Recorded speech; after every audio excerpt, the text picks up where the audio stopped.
So it's a great pleasure to hang out with you as this thing loads,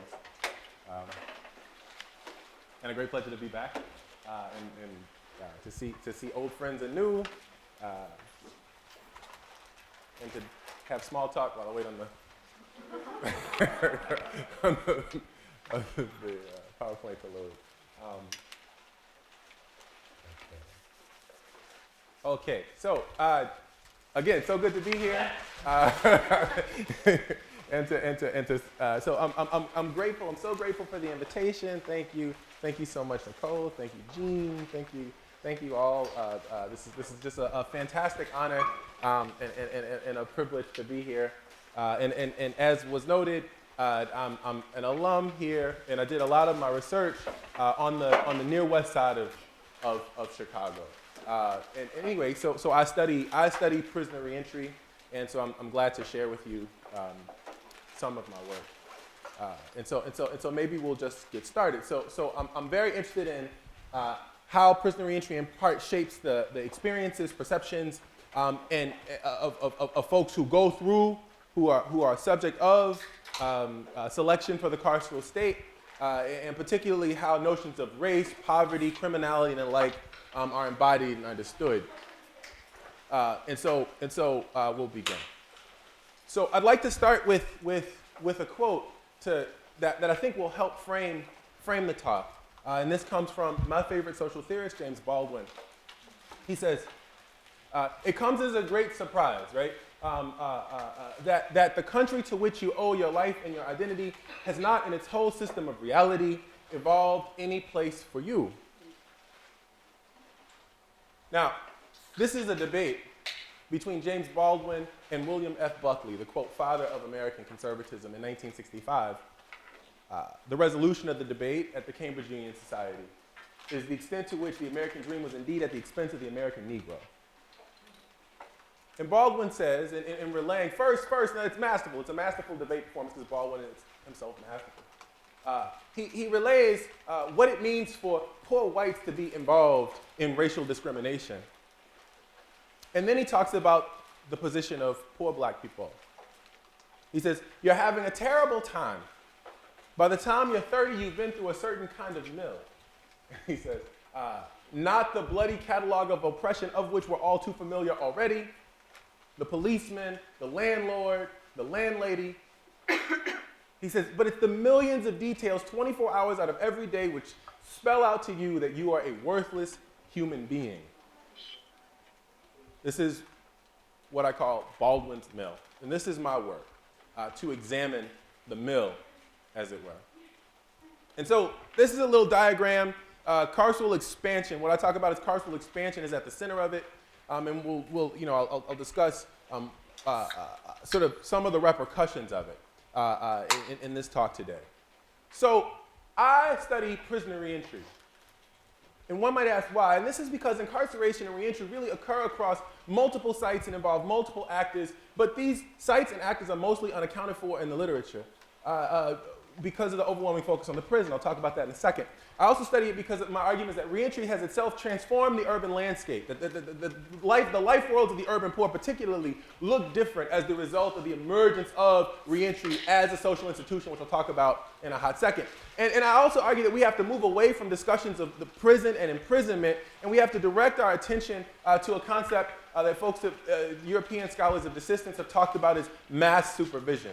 And in Europe, particularly among researchers out of the University of Glasgow, but a number of others, Fergus McNeil, Kristen Baynes, and these folks, they talk about mass supervision as the formal sanctions that govern the lives of formerly incarcerated people. These would be what we talk about as conditions of release.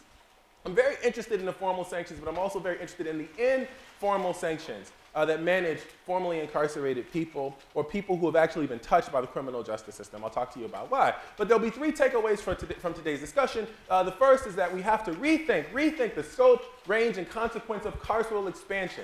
Our overwhelming focus on the prison has caused us to miss important things. The second would be that we have to deconstruct how we intervene in the lives of people who've been touched by the criminal justice system. And third, we have to reimagine who the target population is of our interventions. So the first, to rethink the scope, range, and consequence of carceral expansion, I'd like to say that we now live in strange and marvelous times. The prison has really returned to the public view in a way that was largely unanticipated just 10 years ago. I mean, the impact of Michelle Alexander's book, The New Jim Crow, for example, I mean, it's on the lips of every community activist or organizer. Many politicians have read this book. It's been a bestseller on the New York Times, the LA Times, Amazon, et cetera.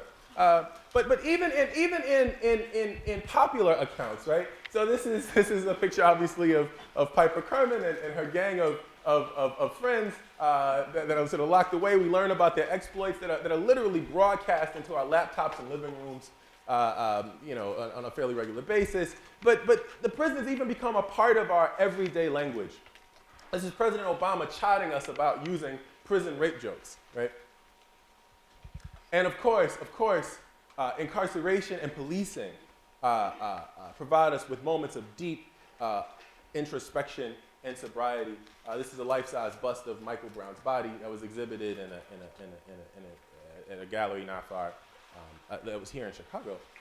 And so as a result, policing and incarceration, one might argue, gets the lion's share of scholarly attention. This is with good reason. I mean, who can forget images from the summer where cities burned, Ferguson and Baltimore, protests in Chicago, as a result of the police, what we might say policing in a state of crisis, a crisis of the legitimacy of the criminal justice system more broadly.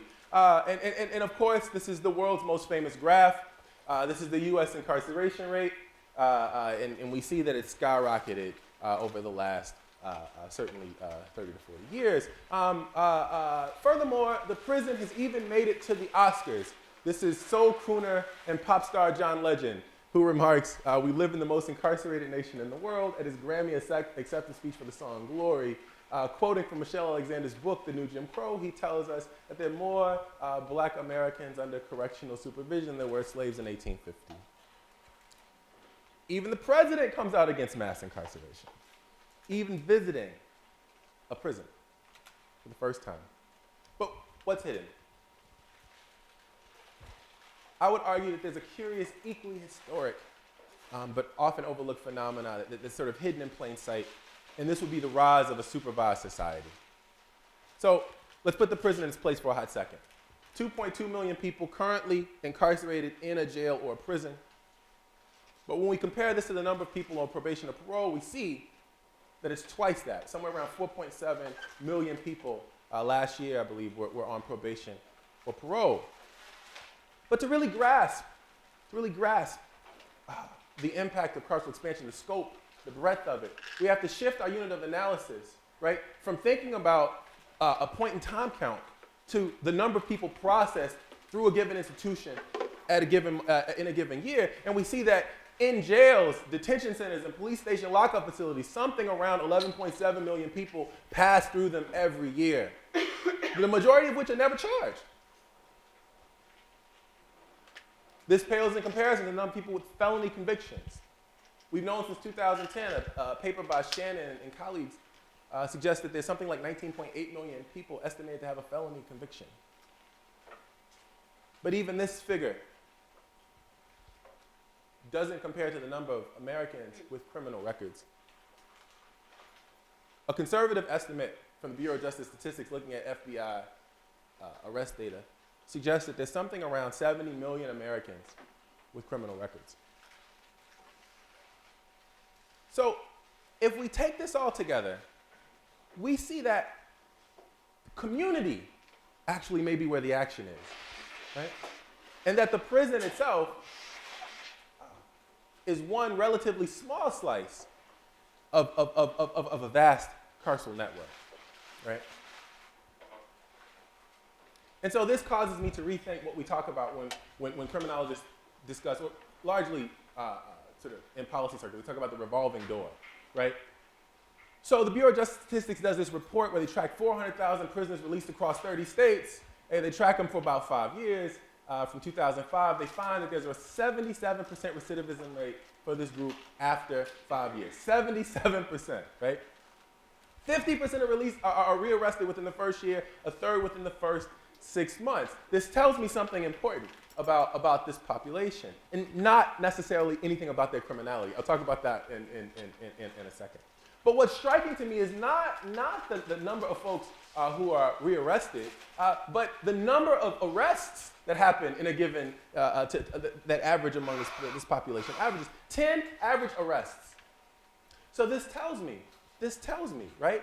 This tells me that we have to account for the pervasive and cyclical nature of not only incarceration, but release, arrest, and repeated re-arrest. This tells me that not only do almost all prisoners come home, but almost all prisoners go back to prison, and they go back repeatedly and in short order. What does this do? My argument is that it changes urban sociality, right? Alters urban social life, and it transforms the urban landscape. But furthermore, what do people face when they're released?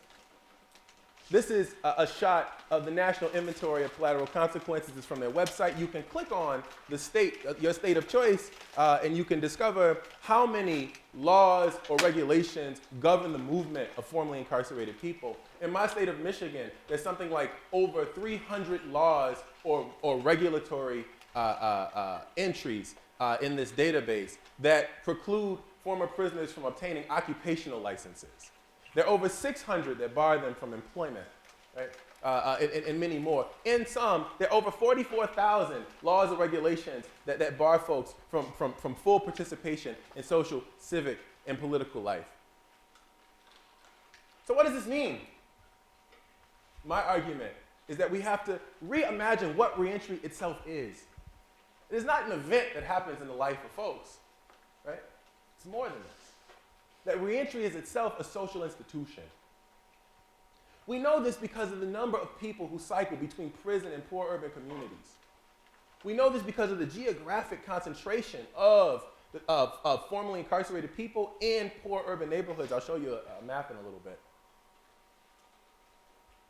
But my argument is that, like the family, the labor market, and education, other primary social institutions, that arrests, incarceration, and successive rounds of reentry have become not only normal social processes for poor people in the United States, but that it comes with enduring roles, enduring expectations. Sociologists define social institutions as social structures, sets of enduring roles and expectations that many people can presume that they'll sort of experience. This is why things like marriage, law, these sorts of things are themselves defined as social institutions. My argument is that not only can one look forward to being arrested, rearrested, and returned, but in the process of this happening, one is expected to occupy particular roles in the social world, has particular expectations of them that they must or they're expected to fulfill, and that this affects a large and growing population. So, prisoner reentry has emerged as a national policy priority. As a result, the reentry organization is an important, even if it's an underanalyzed urban organizational form. So what does it mean to say that prisoner reentry is a social institution? If it's a social institution, if it has enduring roles, then that means that reentry is a machine of classification, that it classifies actors in particular kinds of ways. If it classifies, this means that it also stratifies, that goods and services follow those classifications. I'll talk about this in a second. So, I say we're in an era of mass supervision. One must ask, who does the supervising? Well, we know that employers do the supervising. Employers make decisions about who they will hire and under what circumstance, right? Diva Page's famous work shows that folks are locked out of the prison, or locked out of the formal labor market, right? Her paper with Lincoln Killian from 2005 shows that half of employers, when surveyed, won't hire, when asked, would you hire an ex-offender, say no. Quite frankly, they will not. But what does it mean for people who do? If former prisoners are locked out of the formal labor market, this means that employers who hire them are doing them a favor. I'll talk about this in a second. Landlords manage former prisoners. This is because of changes in liability law. A good landlord is expected not to allow people with a criminal record to rent in their establishment. So what does this mean for one who shows up with a record? This means that the landlord has done them a favor. And they're like, oh, criminal justice actors and agencies as well. Licensing bodies and government officials, and finally families, are also responsible for the management of former prisoners. How does this happen? Families manage former prisoners because this is a highly transient population. 2/3 of folks who are locked in any jail at any given moment live at or below half the U.S. poverty line. We know that incarceration and homelessness are closely linked. A recent study by Jeff Morinoff and colleagues shows that, on average, prisoners who were released moved 3 times. This wasn't because they wanted to. This was in a year, right? This is a highly transient population. This means that family members who allow a former prisoner to sleep on their couch are doing the former prisoner a favor. So every interaction that the former prisoner has with any other kind or any other category of person is done in such a way, or must happen in such a way, that it puts the other at ease. I must convince you that I'm not dangerous. I'll give you 2 examples, and maybe I'm staying on these examples too long, but I'll give you 2 examples. One is from a social work student of mine from just a couple years ago. One of her clients was a formerly incarcerated person who had 2 of her 4 children taken through Child Protective Services at a different moment in time. Police come to the house to take the 3rd or the 4th because there's an accusation of child abuse and neglect. She gets in the way. She decides not to let the police take the child. I didn't tell you that the family is sort of staying with her, is residing in her house. We can talk about whether or not that was a wise choice, but that's neither here nor there. The point is that she puts her body in the way of the police coming to the home to get the door. What do the police do? Boom, slam her to the ground, arrest her, and then she's charged with obstruction of justice. This charge is later dropped. But what does this do? It sets off a series of events.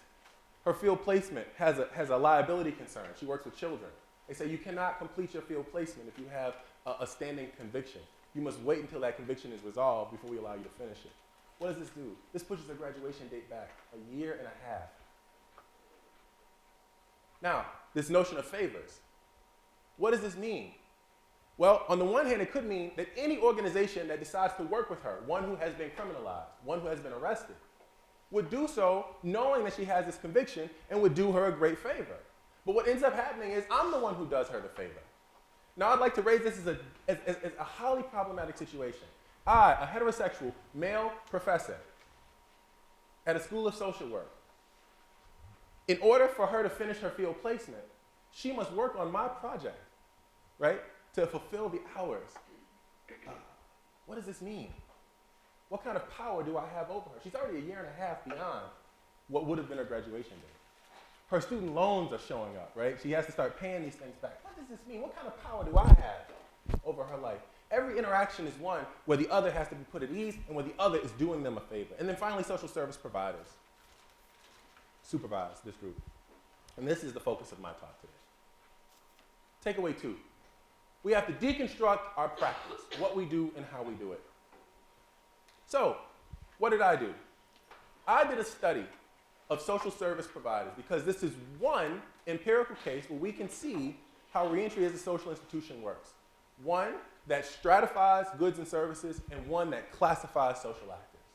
One where every interaction has to happen in such a way where the other, not the formerly incarcerated person, but the other is put at ease. So I asked, how does this work? What strategies do reentry organizations employ? How do former prisoners participating in reentry programming experience these strategies? How are these strategies internalized? How are they resisted?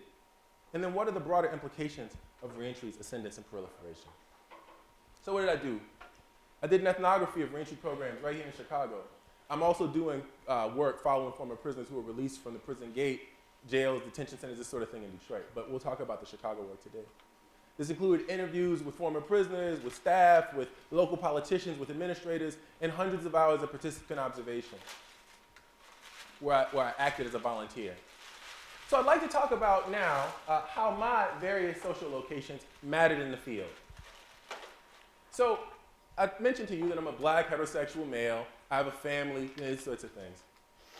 But my blackness in particular, I think, showed up in the field site in ways that aren't readily accounted for in the literature.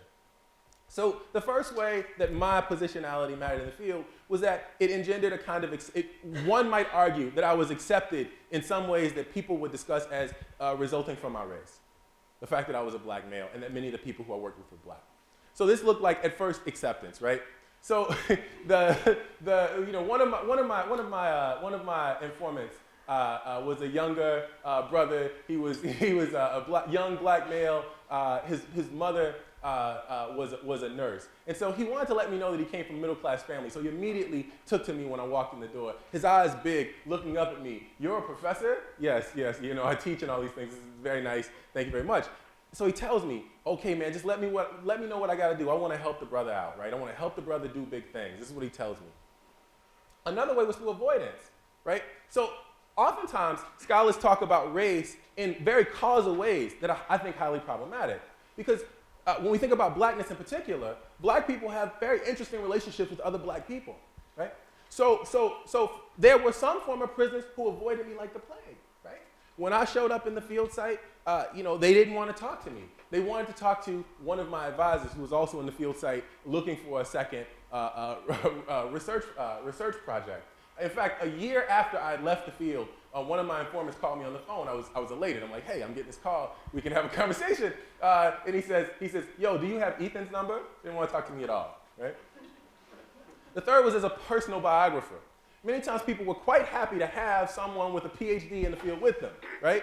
I was their personal biographer. So anytime one of my informants thought he would say something quite profound, he would make writing motions with his hands and say, "Write this shit down, Reuben, write this shit down." And then the third is the pet academic. I was lifted, there were a group of former prisoners who had put together a water drive in Flint. And so we had gotten on they rented trucks and rented storage space and, thousands of bottles of water thousands of crates of water actually, from all over the world, from multiple countries. It was really quite beautiful. And so they put me on the back of the truck, right? The guy who's like shifting the water. And they stood in the front and they talked a whole lot. But that's not the point I was trying to raise.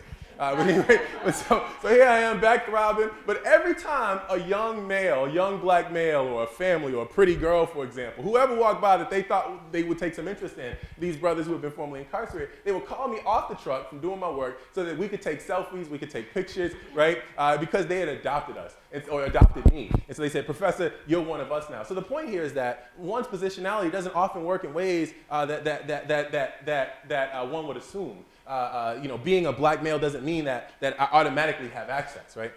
Anyway. But so data analysis, what do I do? So each day I took notes. I took notes of everyday interactions. I coded those notes, and we can discuss that. And then I wrote vignettes from those notes. And if anybody has any questions about the method, we can talk about that. Okay, so what did I find? The first thing I found from sort of traipsing around the city of Chicago, particularly around the west side, is I found that reentry often acts as a form of social containment. This is because who gets released and where is particularly important.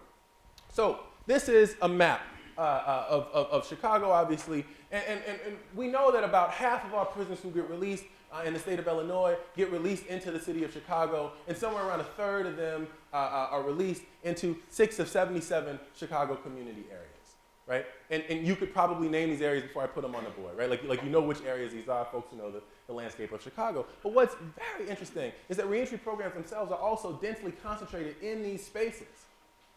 So the question is raised, what does it mean to be arrested from, returned to, and rehabilitated all within the same low-income districts like the ones you call home? And if there's any question about the racial characteristics of these neighborhoods or the degree of disadvantage that they face, rest assured, these are largely black and Latino neighborhoods. In fact, these neighborhoods are over 90% black with the exception of 2, which are 90% black and Latino, right? So what do reentry programs do? What do they do? They transform lives. If you talk to any service provider, this is what they'll say. And if you look at the kinds of services that are offered, this is what they'll tell you. So I studied interactions. Why? Because interactions matter. interactions transmit, reinforce, and alter ideas about the subjects that we study, in this case, about the ex-offender. I study interactions because through interaction, former prisoners who are in this space learn how to internalize the classifications that are foisted upon them and demonstrate their transformation. And then finally, interactions reveal the inner workings of the classification process. And I'll read from my field notes in a second. So, I've argued this is a story of classification. Why do I say that? One, because of the location of the spaces and the need, the disadvantage that's in the spaces. I argue this does a work of signaling, right? Just like putting police in a space, overly concentrating police in a space says to other neighborhood folks in other spaces what kind of space this is. It's a criminalized space. So too does putting reentry services in a space. I argue it has a sort of signaling function. We can talk about this. But the focus of reentry interventions does this, I think, all the more, right? We know that the focus of these interventions exhibit the assumptions of policymakers and program planners about formerly incarcerated people themselves. We draw here from Snyder and Ingram, who says that it is the social construction of the target population shapes how interventions play out. And that, in this case, they're talking about in the policy arena. But we can see this certainly in the kinds of programmatic offerings that these have. So what kinds of programmatic offerings happen inside reentry organizations? Well, there are a few clear types. The first are social skills groups, and sometimes life skills groups. These are where people learn how to manage their anger, how to establish, quote, pro-social relationships, and then how to do the daily activities of life, write checks, pay rent on time, this sort of thing. Then there's employment readiness training. This is where service providers teach formerly incarcerated people how to get ready for the worlds of work, how to tie a tie, how to write a resume, how to shake a hand, right? How to look someone in the eye. And then a range of cognitively, behaviorally based treatment programs. Now, the titles of these programs tell us much about the goals of these programs. Titles like criminal thinking, thinking for a change, moral reckonance therapy. These tell us about the assumptions, right, of these program planners about this population. And then some version of AA or NA. So my argument is that this is a story of classification, right? That inside the reentry scene, that reentry is itself a social institution, that reentry organizations are an organization that happens within, that operates within this sort of institutional dynamic, and that inside these organizations, and just like in reentry more broadly, that a process of classification happens. So how does this happen? I think it happens through group work. And so what I'd like to do is I'd like to take you with me inside a treatment room.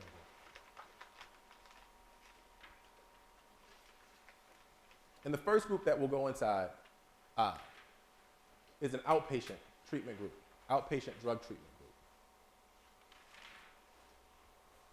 So treatment groups are designed to get beyond the overly rehearsed stock responses that addicts use to get over in the treatment community, right? And this comes from some of psychiatry. Participants learn to master their language, how they communicate messages to others, and also as important as sort of what they say is what they do. Various bodily habits, such as how to provide eye contact, how to sit up straight in a chair, right? How to direct their attention to others when they speak. Now, to achieve this level of mastery, residents must learn to, one, how to share their experiences with other group members. Now, we're talking about how classification happens, and I'm arguing it happens through the group process in reentry organizations. So they learn how to share their experiences with other group members rather than keeping those experiences to themselves. They learn how to negotiate with other former prisoners which experiences they should share, right? And the most appropriate ways to talk about those experiences all within the group dynamic. So Mr. Harris's groups are popular and well-attended. Our residents would tell me that they appreciated his, quote, tough but humorous approach and the deep intellectualism he requires of participants. In most sessions, men take turns reading sections of a text.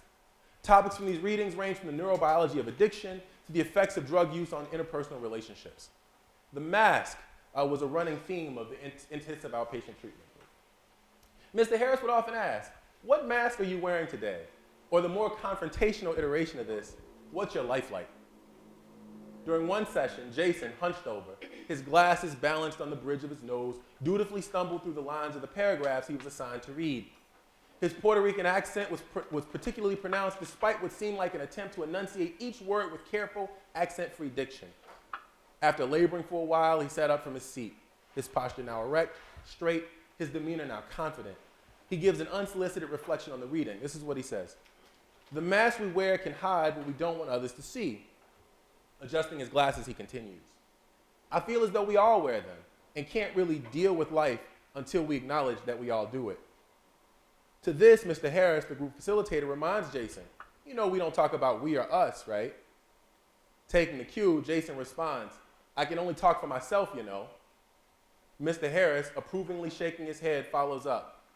What mask do you wear?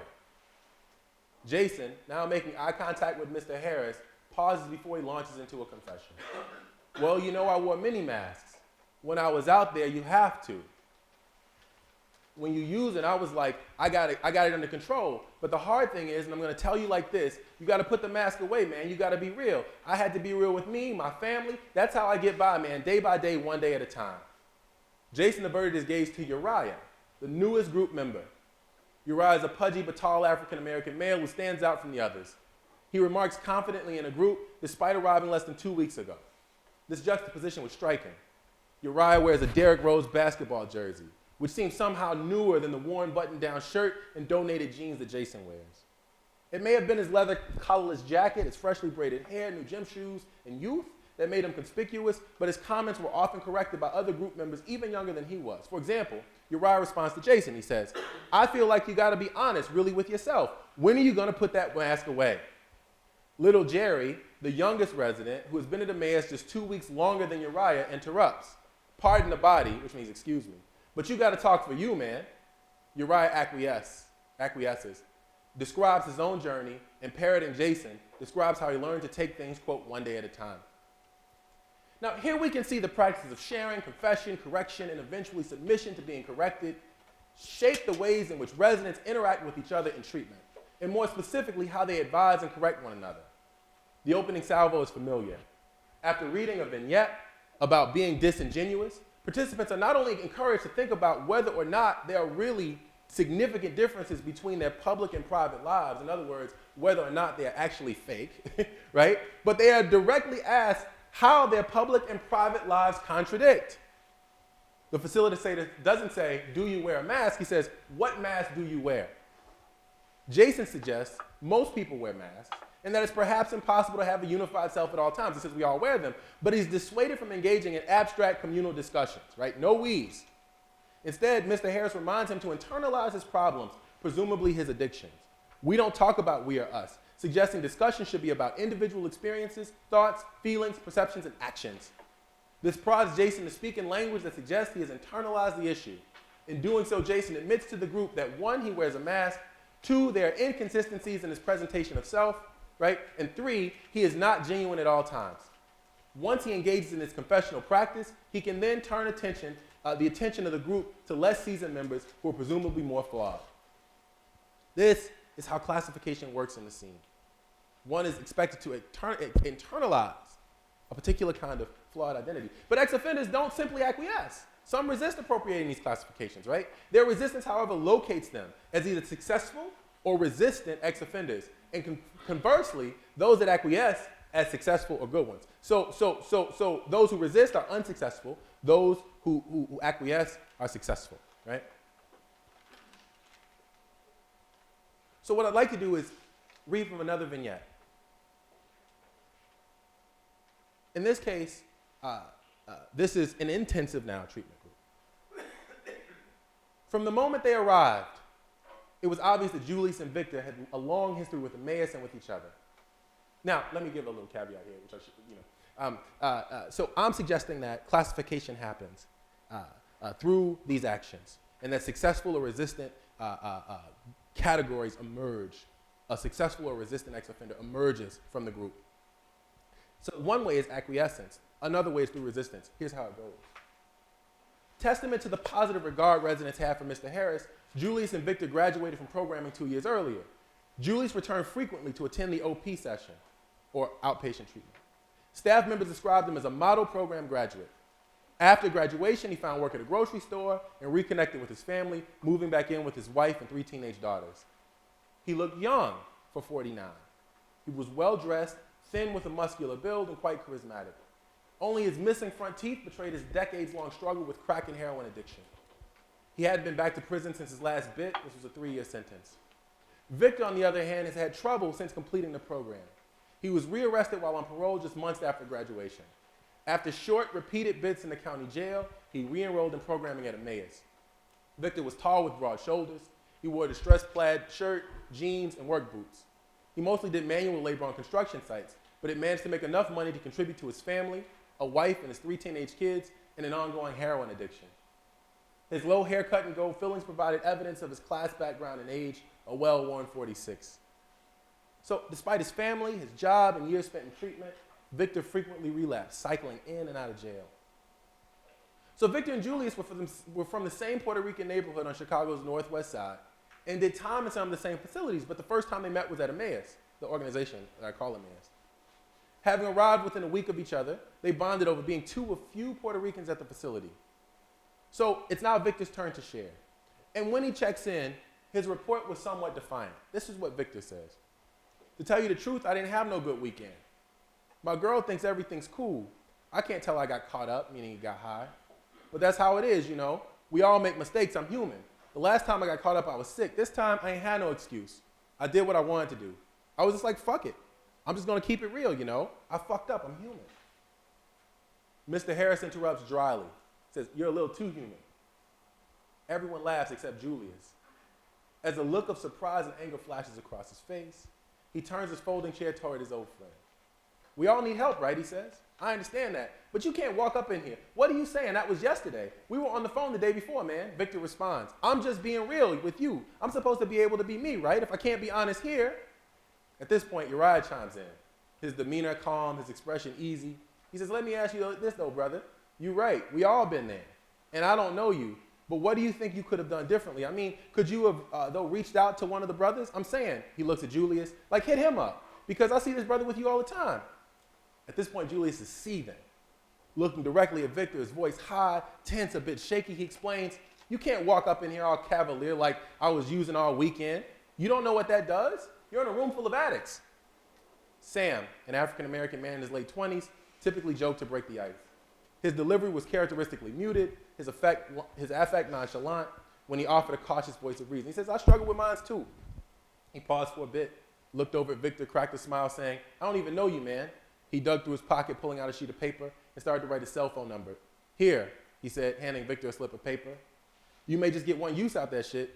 Scanning the group, smirking. That shit might change tomorrow. Everyone laughed, including Julius. After a few seconds, Sam added seriously, you need to talk? Hit me up. I can listen. We could all use someone to listen to. So what happened here? This exercise of confession and correction, what participants call, quote, pulling up, was central to each group's dynamic. The interventions were psychological and dispositional. These exchanges shaped the kinds of interactions that took place in the group.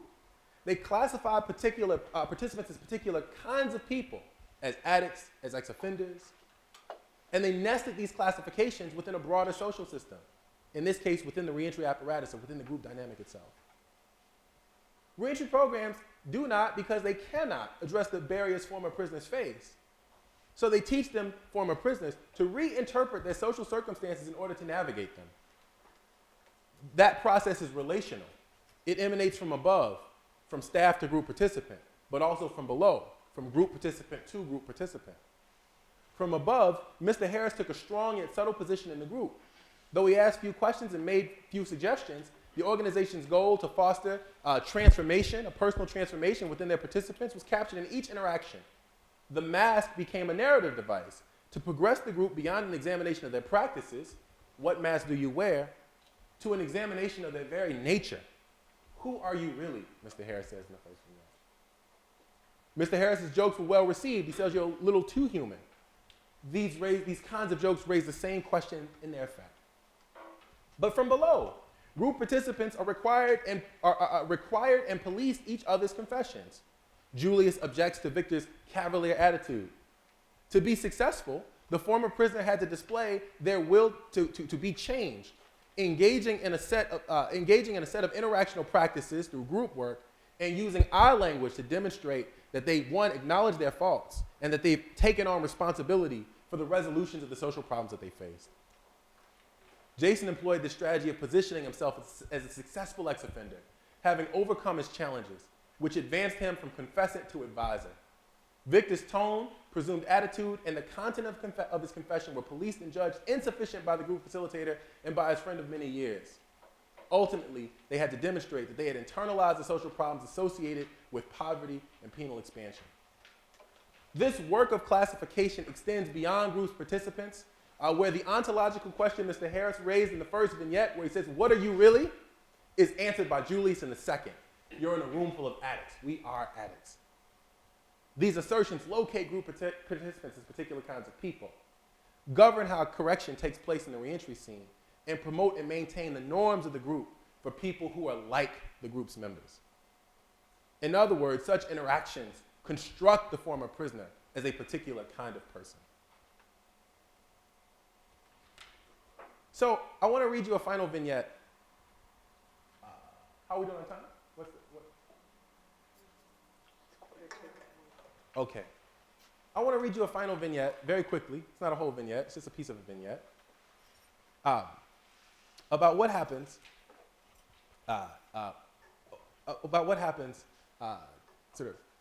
the end of these groups, and how this process is used, how resistance is sort of turned to the advantage of this broader narrative. So I'd like to take you into a criminal thinking group. So Steny Sawyer typically leads the criminal thinking group, a psychoeducational course designed to help former prisoners navigate the challenges they face in their home communities. As a former resident of the facility, Steny prides himself on having a kind of biomedical and philosophical expertise. Beyond that, he has an ability to connect with, quote, hard-to-reach prisoners. So despite its popularity, the 37 participants on this particular Friday are especially fidgety. The group starts at 11 and lasts a little under an hour, letting out right before lunch and Liberty, when men are allowed to go home for the weekend, right? Coupled with the poor timing of the group, Steny has turned over the reins to Jenny, his 20-something social work intern, while he counseled men in his office. Jenny is a short Latina with shoulder-length curly brown hair. She has been coming in twice a week to complete the fieldwork component of her studies in social work. Jenny explains that she'll lead a role play. Jenny will play a, quote, old friend looking to have some fun. Bill, a 40-something, well-built African-American man not more than a month out from serving a 27-year prison sentence, will play a resident on pass that, quote, needs to tell Jenny that her behavior is, quote, leading down the wrong path. There's a playful tension in the room. Jenny and Bill hug, acting out their joy to see each other. Bill seems awkward, but stays in character, keeping his cool. They engage in labored small talk, and after their awkward exchange, it's time for Bill to address Jenny's ambiguously defined, inappropriate behavior. Jenny asks Bill, "So what are you supposed to do?" Micah, who was not in the role play and is the newest resident of Emmaus, begins to explain the steps of recovery to the group and how he thinks Bill should handle the situation. At this point, Joe, who is not in the group, or is not in the role play, and who's been at Emmaus for going on 4 months, interrupts Micah mid-sentence. He says, "I'm tired of hearing these fucking addicts talking. I heard addicts talk that shit all day in prison. I'm tired of that shit." Torres chimes in, someone else who's not in the role play, taking up for Micah. "We're all addicts. You can learn from anybody. Maybe it's for somebody else." At this point, Joe, already sitting on the edge of his chair, responds, "Addicts always talking in these fucking groups, telling people what to do. I heard that shit in the joint. I'm not here to hear no fucking addicts say nothing. Shit, I'm an addict." Lenny, a graduate of the program, visiting Steny, asks, "So what are you here for?" Joe responds, "You tell me. You got clean, you got out. I'm sick of hearing from fucking addicts, man. I want you to tell me what to do." While Joe adamantly resists the culture of advice giving that's rife in the reentry scene, right? And the substance abuse treatment scene, by the way. He still wants to learn the tricks of the trade. These tricks must be taught by an expert, someone who has been in his situation, a good ex-offender. Seizing the moment, Steny returns from the back where he was counseling a new resident. He walks to the center of the room and he starts to tell a story. This is what he says. He says, "A husband came home one day complaining about the house. This house ain't never clean. You don't cook, I'm tired. The wife took off her pants, threw him in the middle of the floor, looked him square in the eye and asked him this question. Can you get in those? He say, you know I can't get in those. She say, and you won't either until you change your attitude." It's okay to laugh. The group erupted in laughter. See? Denny, who was hardly ever short-winded, dismissed the group early. After giving a few closing remarks about the importance of respecting each other, including each other's opinions, and speaking only for oneself, he reframed the conversation, shifting it from a critique of the transformation process to an affirmation of this. At that point, Donnie shot me a glance and simply said, Denny's a beast, man, straight up. So what happened? A process of transformation happened. A process of classification, right? How does it happen? Folks have to acknowledge the need to transform one's life. They have to submit to a process of enduring reevaluation and change. They have to identify areas of their life to change. They have to share their experiences of trials, but also of triumphs, but in particular kinds of ways, right? They have to give back by helping each other through their change process, correcting and encouraging each other as needed. And if that doesn't work, you repeat steps 1 through 5. Rinse and repeat. Reentry programs are about classification. They change bad ex-offenders into good ex-offenders. So what does this mean?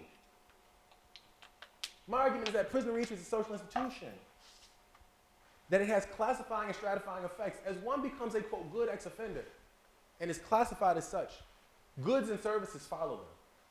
They're referred to other social service programs. They're given work in the reentry apparatus itself. 85% of the program staff in the organization I studied were former prisoners. So we have to reimagine not just who the target population is, but who the intervention is. Reentry makes up the ex-offender. Building on the work of Ian Hacking, we see classification and the making up of groups in part occurs, in this case, through bureaucratic processes, but it also occurs through family interactions. When I make a decision about whether or not to give you a couch to sleep on, I'm saying to you that you are worthy of that. Anyway, we can have a conversation about this. It's more than just discourse. It involves action and interaction. Actors are classified into different categories. They interact with each other. This alters their classifications going forward. In other words, I start off as a bad guy, I interact with good guys, I learn how to be good, I become good. Actors internalize it, but they also resist it, and they modify these classifications going forward, making new ways of being in the social world. So what's the hook? The hook is the ex-offender is itself a novel social category that has emerged in the age of mass incarceration. Why? Because it has a unique social history. We didn't even use the term until 1975. There are novel institutional and organizational arrangements that manage them. The thousands of laws, plus organizational forms that have sprouted up, reentry programs, probation offices, parole offices, etc. They have particular bodily experiences, both from being incarcerated on the outside. Their mobility is constrained. They have alternate rights and benefits, which I'm happy to talk about. And they have a presumed social location, poor, black, or Latino, right, male. This is a new social category. Now, reentry programs are not bad or wrong. This isn't the point. But they should be viewed as hybrid arms of the penal and welfare state. We have to think about these two things together. While I spent my time critiquing them, reentry programs are also a human and humane enterprise, right? They relieve real human suffering in real time. But to be good Foucauldians, or Bourdieuians, or Goffmanians, or Freudians, or Nietzscheans, or anyone else interested in the intersection of discourse and practice, we must remember that while all things are not bad, all things are dangerous. So this is the end for real. It's the end of the group, and there's a reflection from one of the individuals about the group work itself. He says, when I got here, I was like, fuck this group shit. I'm gonna go over to the tech center, get my black ass up out of here. He says, I don't know shit about no computer, man. So I had to sit here and do these groups. I needed these groups, man. That's all I got to say about that. That's all I got. And that's all I got. Thank you. You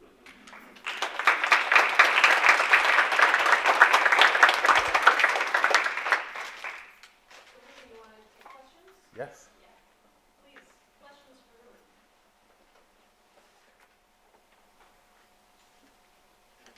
How did you select the individual unit as part of this study?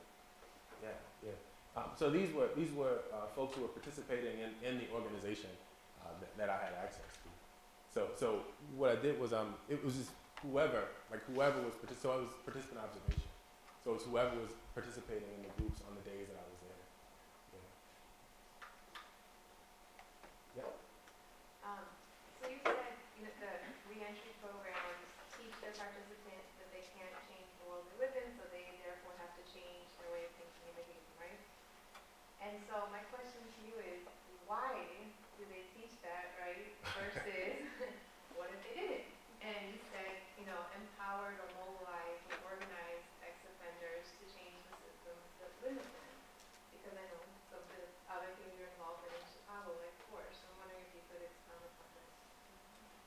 I was looking for it. I was wondering if I put a slide up, but I have a whole like what American social work should be doing. You know, kind of set of discussion points. But yeah, I think organizations do that because they can't control, for example, whether or not one has a criminal record. And criminal records are easily accessible by electronic background checks, hence employers, landlords, all these folks are active in the management of this group. And so there are two reasons why I think these organizations do it. On the one hand, it's what they have control of.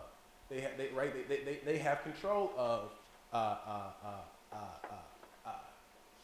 they can deploy a technology that allows them to help people reframe their social situations. And the second is because this is a part of a long-standing narrative about what success is, right? It's about your dogged strength. And so it also aligns with a particular kind of political rationale. And so I think that's why they do it. I also think that activism is frowned on. I also think that there's limitations on activism put on organizations through funding bodies, right? There's so much of your time right? And so someone needs to study foundations, you know, for example. But there's so much of one's time in an organization that can be spent for advocacy, that can be spent for any kinds of organizing or activist efforts to change laws or policies. And I think that's what these organizations are responding to in many ways. But there are places that do it, right? That allow for community organizers, for example, to come to reentry sites and mobilize with folks. We'll go here. Just wondering if you have any reason to think or if you know whether this being a social institution would differ in other countries where incarceration rates are lower, for example, or just the systems are different. Is it a social institution unique to the U.S.? Yeah, so I don't think so. I don't think so because of the ubiquity of, the growth of background checks in places that we find to be, quote, progressive. And so, and also because of the targeting of groups in those progressive nations.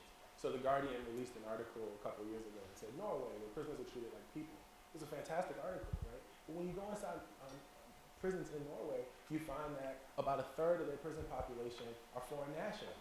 And if you talk to foreign nationals, they talk about, like if you talk to the folks in those prisons, they say, I'm always being arrested, I'm always being harassed, I occupy a different system. In Sweden, there's tons of immigrant backlash, right? If you go to France, the suburbs of Paris are burning. Who's there? Algerians are there, right?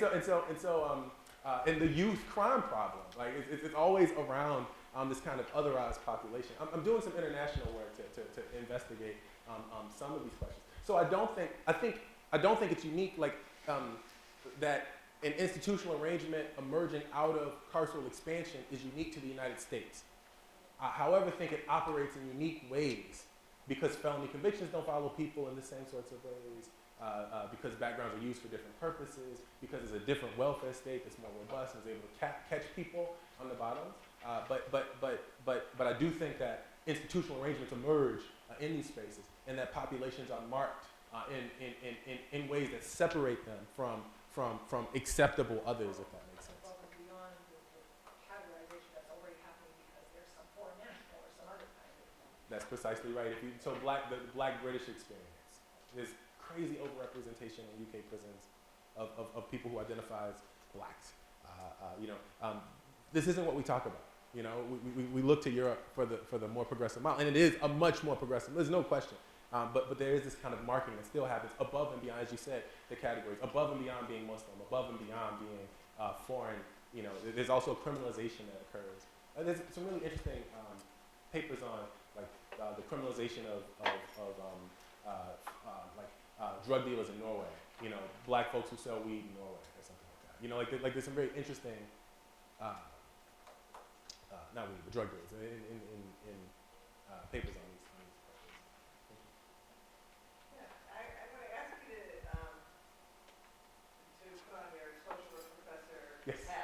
Yes. And I'm really interested, I really appreciated your discussion of positionality and your focus on the interaction between the social worker, the provider, and the client. But my big question is, how does this generalize to, if ex offenders are a novel social category, I think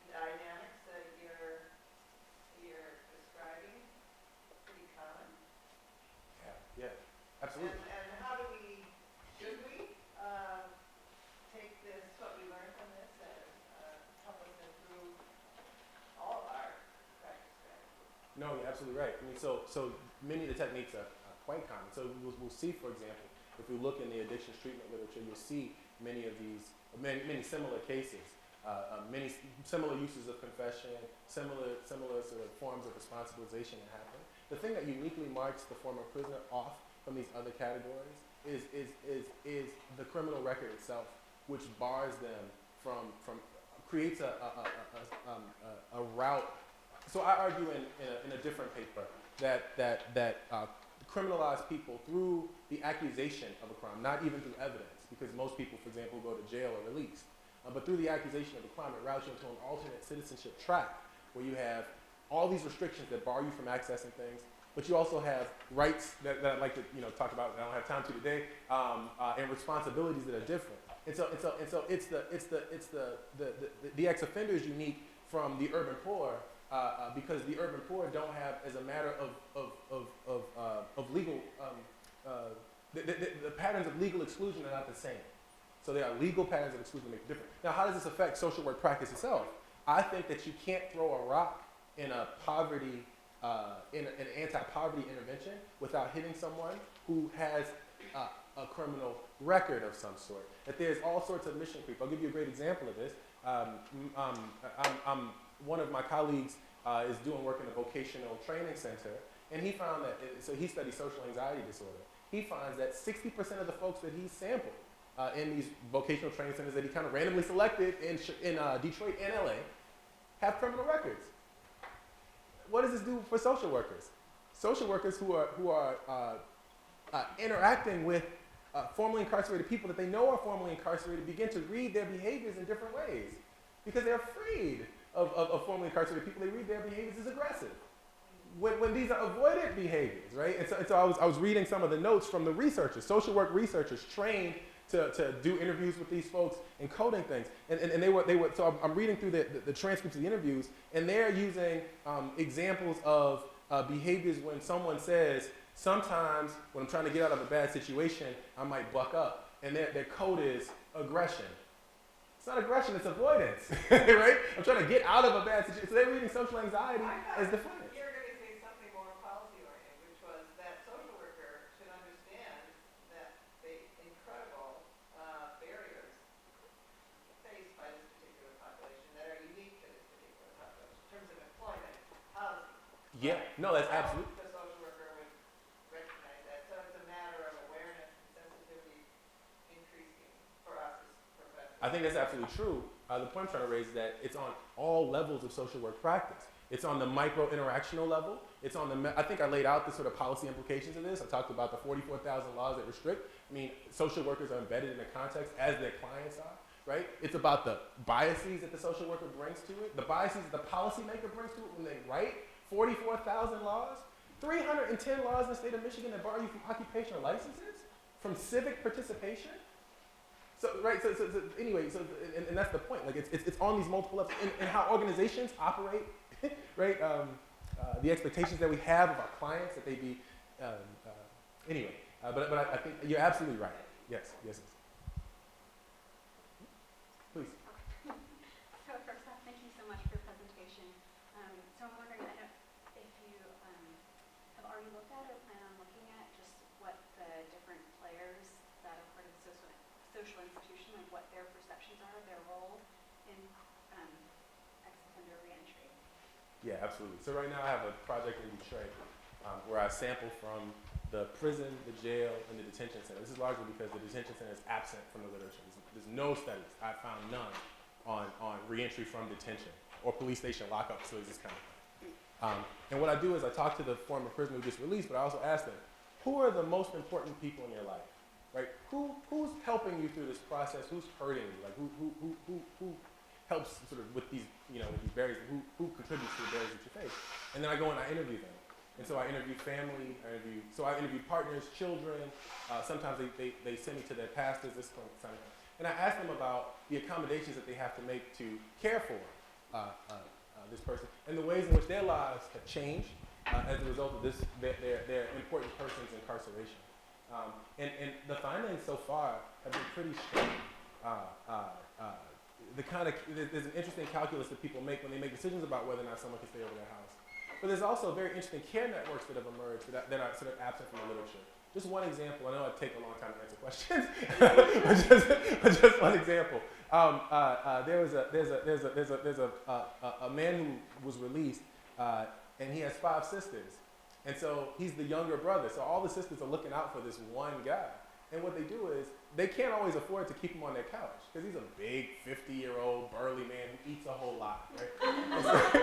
And so what they do is when one sister's resources are exhausted, they send them to the next sister. They all live in different suburbs in Detroit. It's really fascinating. But what they also do when one of the sister's patients is exhausted is they store food in deep freezers for when the brother gets out so they can bring food to the sister whose food stamps run out. So there are these interesting networks of care that emerge. And this is why I'm arguing that it completely changes family dynamics. Big sisters are super important here, so too are grandmothers.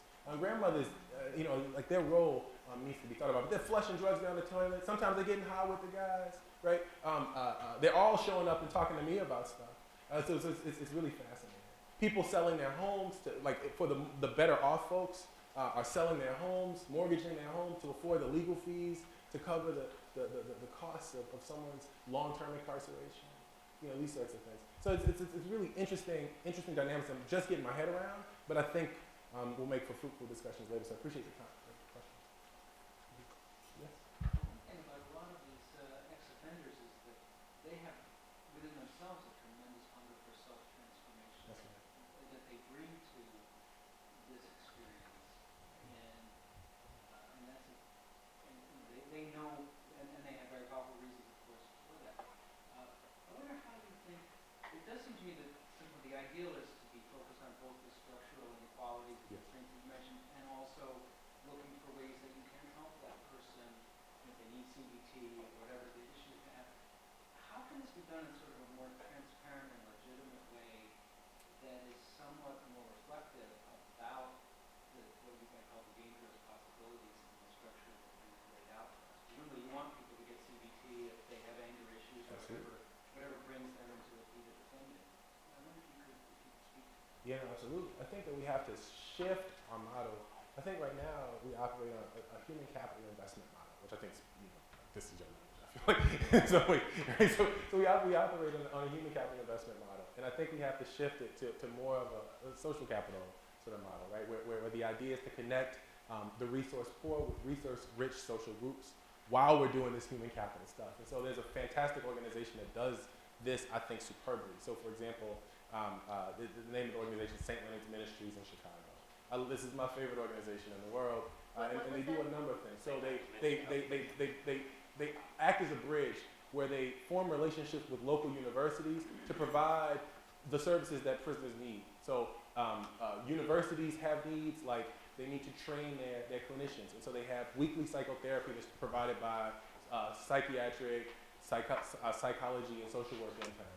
There are also groups like these, some of which, some of it's fantastic, right? Again, this is about the danger that happens. But at the same time, they also act as a bridge where they send job developers out into the labor market.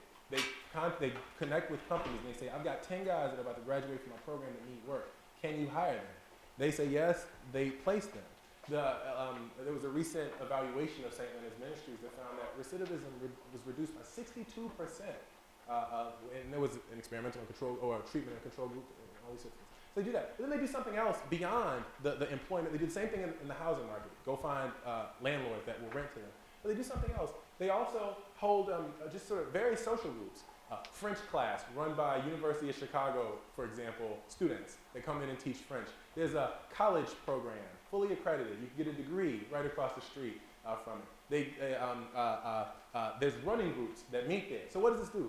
So if I'm in the running group, it's called Back on My Feet, and I know of a guy who needs work, and I trust him because I run with him twice a week, like everybody else in the labor market, work is found through networks, I connect them to employment. And so there are all these formal and informal ways, so it produces a set of formal and informal relationships where folks get to the places where they need, and as a result, it's been quite successful. More needs to be made, I think, out of this program. To make it I think there needs to be I think the evaluation is coming out. The Illinois Criminal Justice Information Authority did it. The evaluation is coming out, I think, needs to be blown out. Like we need to see and do more. There's also, to take so long. But there's also a very interesting kind of agency that emerges from these groups. So, talking about Forrest, all these guys, and fighting to overcome records of create equality, all these guys have been through one of these groups or another. But this focus on taking responsibility for each other creates a kind of communal agency that I think could be tapped. And this is an opportunity I think is often missed. So guys are made responsible for each other in the group. You need to mentor him, sponsor him, take advantage of him. And often, not take advantage of him, sponsor him, make sure that this person gets what they need, this kind of thing. And often it's sort of left there. But what ends up happening is folks graduate from these programs and start running their own halfway houses, or at least desiring to, massing up with people to do community organizing and activism, this sort of thing. And there's a kind of communal agency that emerges from this group process that I think is a ripe opportunity for us to tap. So I'm trying to get my head around that in some other papers as well. One thing that came out of you mentioned siblings and how they're helping out. I think one of the really awful consequences of the foreclosure problem was that these are exactly the people who got wiped out That's right. in the south and west sides of Chicago, and they are no longer available as an economic source of support in the same way because they lost a home or they're struggling in that way. And so maybe the best way to help a lot of these men is not. There's also an indirect path where we help the people who are the helpers. That's right. Who have really suffered economically. It's- And then you can figure out how to help their loved ones in this difficult situation. It's a fantastic point. When I was up here a month ago, one of the points that I raised was to bring the family into the intervention itself. In some ways, there's sort of the therapeutic side of things. So we do like parenting classes or family relationship classes with individuals and not with the family network. There's that side of it. But then there are ways that we could imagine to strengthen these family networks because they're the resource of first and often last resort. It's a fantastic point that you raised, something I try to bring up in my writing. There was a recent study, Faye Taxman, looking at substance abuse treatment. The substance abuse treatment need of this population. We can fulfill at any moment 10% of the capacity. Like we can meet 10% of the need for the population in any given. Which means that families are the one who are doing the addiction treatment, who are walking people through this sort of thing. And so if we can think of creative ways to strengthen family, this is a fantastic point. So maybe the reentry organization, or maybe there's a policy lever that could sort of infuse some sort of resources for this group that would be quite beneficial. I agree with that. I think it's a great point. Thank you. Yeah, please. Really, thank you. This is more of you, more of this. I'm wondering about the feedback loop between some of your findings and sort of circling back to the participants or informants and what they make of this, if they've sort of contested it or exalted your work. What do they think? Yeah. No, so when I talked to, so very interesting. I shared my papers with the organization that I study. And so the executive director, before he reads one, he says, "Is this an academic paper?" And I say, "Yeah, no." But when I talk to guys about my critique, they tend to buy it, right? They tend to say, "Yeah, that's absolutely right," because you know what? I'm going to curse, right? I've been cursing all day, but I've been quoting people. Now I'm going to curse, but I'm also quoting people. So no, this is bullshit. This is what they say, right? Like this is what whatever it is. It's Samuelson talks about scripts. I tell people what I need to tell them to get by, and this is what I do, and this is how I do it in my life. And so it's on the one hand, there's that. And we need to think about, more broadly when I talk about, sort of some of the solutions and distilling it. But this discussion I just had about some of the really fantastic things that some organizations are doing, when I bring that to them as well, they say, "Oh yeah, no, that's right, that's fantastic. We really appreciate that," or something like that. And so on the one hand, it resonates with them. On the other, I want to address this scripts point since I dropped it on the table though. So while there are a bunch of scripts that people engage in, and I totally agree with this, just like we go through institutions of higher education and we learn how to get by, right? And we learn which language to use at what time, we code switch and all that. We don't walk out and not change. So these folks see themselves often. I feel like I'm bragging. But I feel like the folks see themselves in the work, right? And tell me, when I get things wrong, they tell me too. So I've been corrected by formerly incarcerated activists, for example, because of my language, as we discussed sort of earlier today. I was calling people former prisoners or ex-offenders, this sort of word. And they would say, no, that's not how we talk about ourselves. This isn't the most salient part. And so I try to use that and adjust accordingly. I think we have time for one more question. Could you talk a little bit about gender and how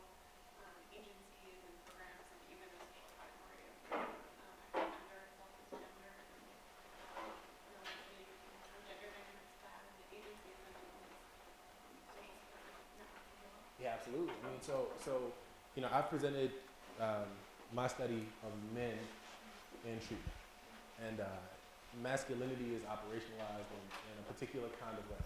A man as self-sufficient, a man as provider, a man as leader, kind of thing. And so I think they very much wear that. But there's some interesting dynamics about the kinds of masculinity. So that's the rhetoric about what men should do. But there's some very interesting ways that masculinity is played out and is shaped by by interactions in this space. So, for example, all the humor that gets rolled out, that's not necessarily super gendered, but the expectation that one would care for someone else. This isn't the kind of hegemonic masculinity that we see in the literature that people talk about typically when we talk about prisoners. The literature on prison masculinities typically focuses on this kind of like hegemonic masculinity, but there are these networks of care that emerge between men. Men are expected to take responsibility for the emotional management of other men in the space. You know, that's expected to help each other through hard times. They're expected to. This is expected to be an open place where men can talk and cry. Like there was a whole muscular Christianity movement where there were these big sort of men's conventions where the whole point of the movement was in evangelical circles. The whole point of these movements were to create spaces where men could, you know, cry and be vulnerable and this kind of thing. Vulnerability is key in these circles. And this is why they talk about sharing so much, you know? If you can't share, if I can't be me, if I can't be honest, if you can't share, if you can't get to your authentic self, your real self, in front of my brothers, as it were, then I don't know what I'm doing. Then I'm playing a game, and I've got scripts. I want to get to that authentic, very emotional core. This is why they spend so much time in the psychology of it, right? Because anyway, I think that there's a kind of masculinity that emerges from these spaces that we haven't well conceived. And this, again, is a very caring, there's a lot of emotional labor that happens between men. You know, Donnie, for example, who says, take my number, you know what I mean? Like, you can call me, I'll be there for you, and help you through these hard times. You know, there's this kind of work that we don't typically see. But there is an official rhetoric about what men are supposed to do. This is why they're being trained to go into the workplace. They're told in their parenting classes how they should provide for their family.